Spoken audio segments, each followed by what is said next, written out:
A todos. Em primeiro lugar, queria agradecer ao nosso presidente da comissão, aos novos deputados, o convite aqui.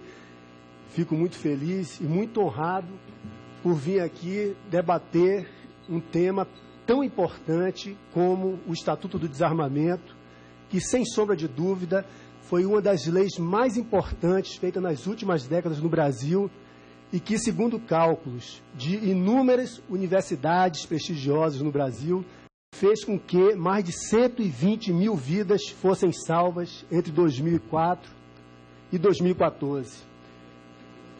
No entanto, nesse momento, nessa casa aqui, está se urdindo o projeto para o desmantelamento do Estatuto do Desarmamento. É um erro e isso vai causar, sem dúvida, a vida de milhares de pessoas pelo Brasil afora.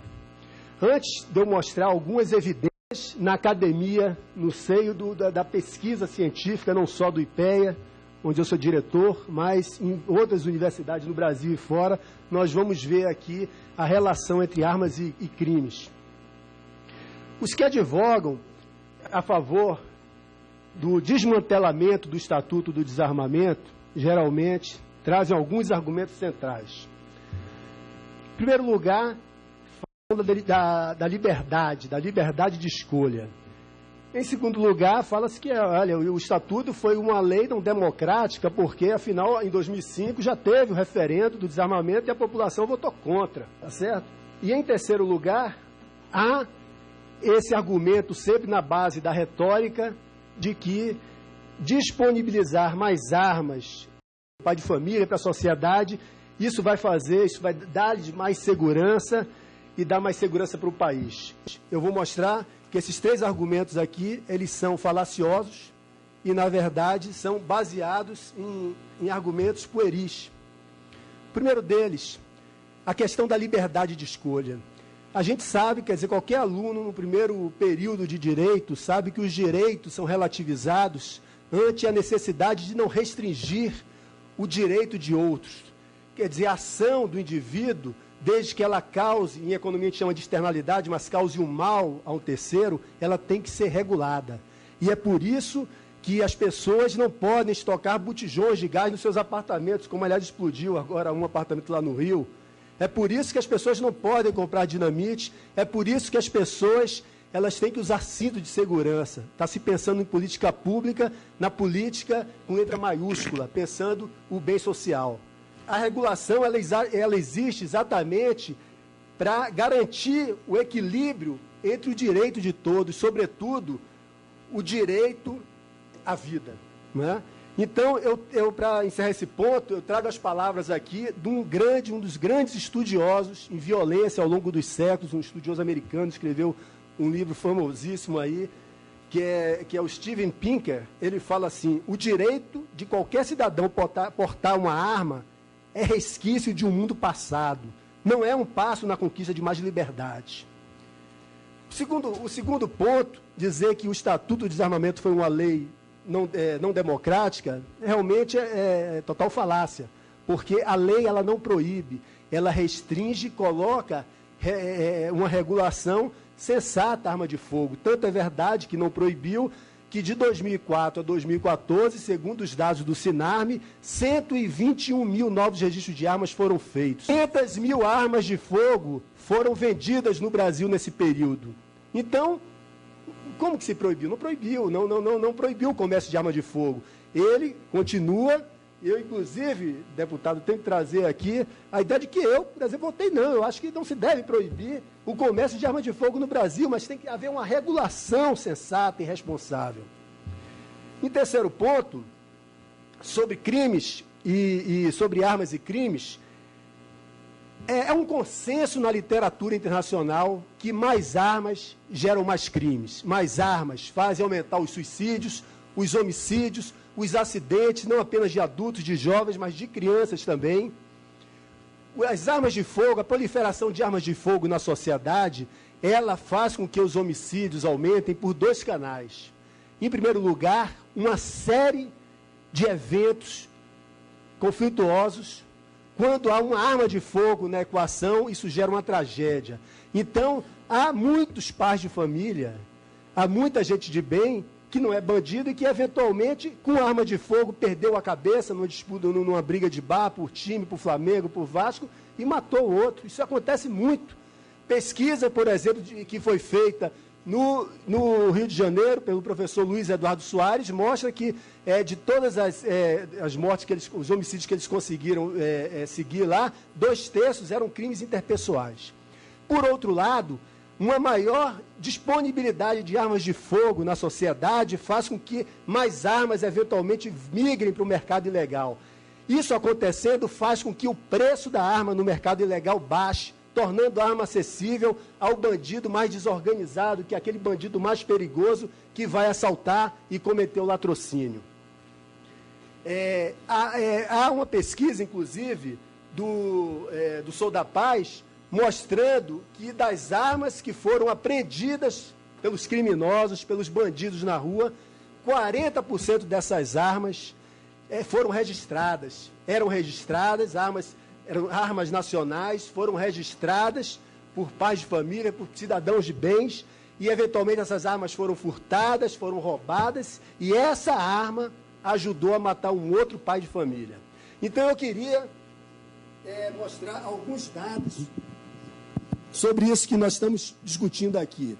O Júlio já falou da evolução dos homicídios no Brasil, mas esse gráfico sempre me espanta, porque aqui nós temos o número de homicídios, e o número de homicídios por arma de fogo, desde 1980 a 2010 aí.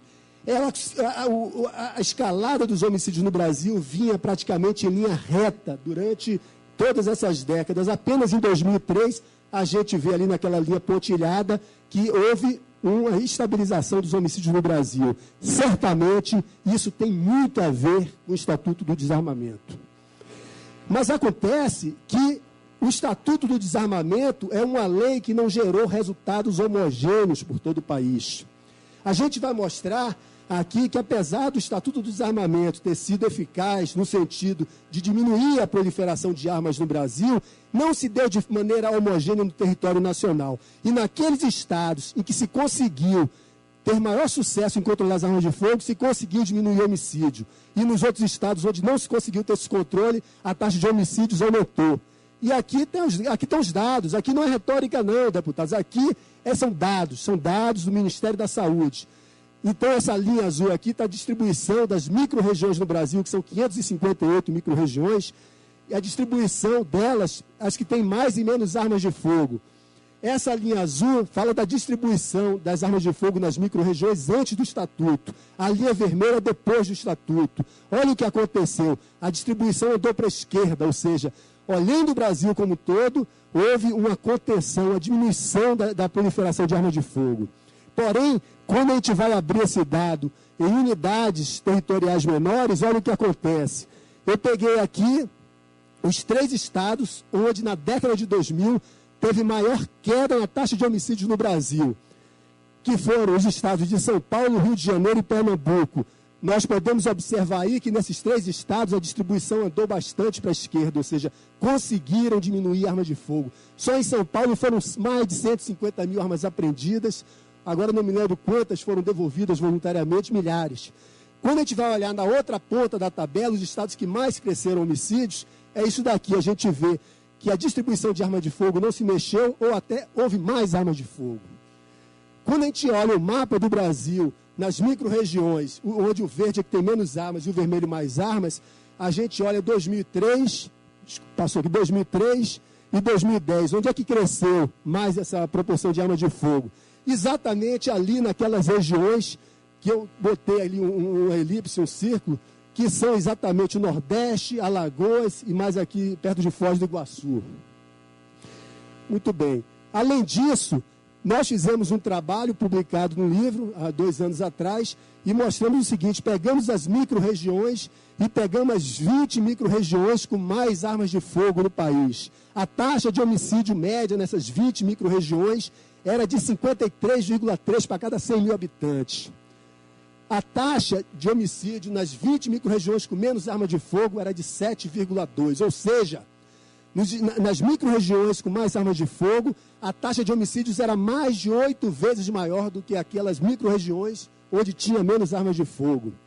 Fizemos um trabalho junto com o professor Glaucio Soares, do IESP, lá do Rio, e nós mostramos o seguinte, que, publicado na revista Inteligência Insight, que o Estatuto do Desarmamento, se não fosse ele, e se a gente, a trajetória de homicídio seguisse a que vinha antes do Estatuto do Desarmamento, a gente teria tido a mais 121 mil homicídios no Brasil. Então, o Estatuto, ela foi uma lei que poupou vidas. Mas a gente não pode ficar sempre nesse debate rasteiro, dizer assim, tá vendo, olha só, os Estados Unidos têm arma, lá não tem. Não pode ser assim. Em ciência, a gente tem que provar causalidade. Só para fazer uma analogia muito rápida, presidente, me perdoe, mas é mesmo aquela história do Silva. O Silva é um homem que comia, se alimentava sempre saudável, era verduras, frutas, só que ele era um fumante inveterado e não praticava exercício físico. Ele sofreu um infarto e morreu. Alguém vem dizer, tá vendo? Quem disse que a alimentação saudável diminui o risco de infarto? Claro, porque não controlou por outras características. Então, se a gente quer falar, elevar o nível do debate, a gente tem que falar de evidências empíricas que levem em conta a metodologia científica, ou seja, que levem em conta se o cara está fumando, se o cara está praticando exercício e comparar coisas comparáveis.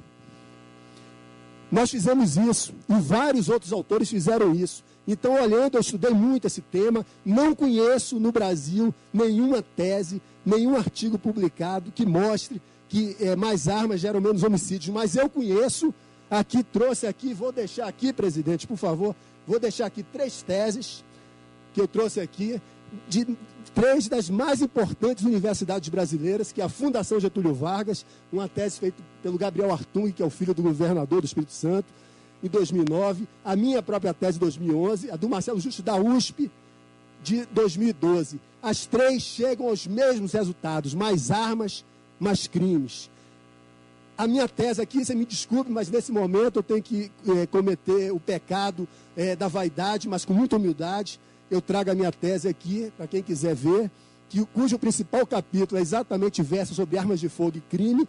E eu tenho a alegria de dizer o seguinte, que foi a única tese de doutorado em economia do Brasil que ganhou os 2 mais importantes prêmios de economia, da Associação Nacional de Pós-Graduação em Economia e do BNDES. Então, nós estamos falando de evidências científicas aqui. E o que é que nós concluímos? A cada 1% a mais de armas nas cidades faz com que a taxa de homicídio aumente 2%. Além disso, nós medimos o efeito sobre os crimes contra o patrimônio. Qual é o efeito? O cidadão de bem, ele vai fazer com que haja uma dissuasão ao crime. O bandido vai se sentir repelido se souber que o cidadão de bem está com a arma. Falso, não há nenhuma evidência disso no Brasil. A questão é, será que os resultados que nós obtivemos no Brasil é uma excrescência, algo diferente do resto do mundo? Não. A literatura científica internacional é praticamente um consenso. Mais armas, mais crimes. Pego, por exemplo, esse estudo aqui, que é considerado um dos maiores estudos divulgado recentemente, publicado na American Journal of Public Health, e eles chegam a resultados muito parecidos com o nosso. 1% a mais de armas, 0,9% a mais de homicídios. Aí eu trago essa tabelinha aqui e depois eu peço que disponibilize a apresentação, presidente, onde aqui eu estou trazendo vários pesquisadores de universidades como Stanford, Harvard e várias outras universidades americanas e de outros lugares aí, mostrando resultados. Primeiro, isso é uma unanimidade. A correlação internacional, quando a gente pega países entre armas e homicídios, é o seguinte, é sempre positiva. Onde tem mais armas, tem mais homicídios. Mas a questão é saber, será que armas geram homicídio ou será porque tem homicídio as pessoas se armam? Aí é por isso que existem os estudos científicos baseados em metodologia para captar a causalidade. E aí esses estudos aqui, todos esses que eu cito aqui, eles mostram isso, mais armas, mais homicídios, mais armas, mais homicídios. Tenho esse estudo aqui que fala qual é o efeito das armas sobre outros crimes econômicos. Nenhum. É o resultado que eles chegam, que é exatamente o que nós chegamos aqui no Brasil. Tem esses resultados aqui que evidenciam esse mito de que o cidadão armado, o pai de família, o homem de bem, ele está em maior segurança. Vários estudos mostram que a probabilidade de uma pessoa ter arma de fogo em casa, às vezes até dobra a chance dele sofrer de algum familiar, sofrer um homicídio ou sofrer um suicídio. Além disso, esse outro estudo aqui do Cook e Ludwig, professor de Stanford e de Duke University, eles mostram que mais armas de fogo está ligado com a maior probabilidade de invasão a domicílios. Claro, arma de fogo é um bem de capital importante para o trabalho do marginal, do criminoso. Então, se ele sabe onde tem arma, muitas vezes é lá que ele vai atacar, não é? Então, eu não sei se eu passei meu tempo, presidente, queria trazer essas evidências aqui, dizer que isso não é apenas o Daniel, não é uma discussão ideológica, nós estamos falando de ciência. Esses são os resultados que temos na academia brasileira. Aqueles na transparência anterior são os resultados que temos na academia internacional, mostrando que mais armas, mais crimes. Então, nós estamos falando aqui de segurança pública, e eu ouvi falar que tem vários fatores que afetam a segurança pública, claro, sem dúvida. A segurança pública, ela é um fenômeno multidimensional que depende de várias coisas. Depende da gente diminuir a impunidade, depende de várias outras coisas, programas de prevenção, várias coisas. Agora, a gente não pode, nessa comissão aqui, acredito eu, modestamente, tirar o foco. E qual é o nosso foco? A questão das armas de fogo.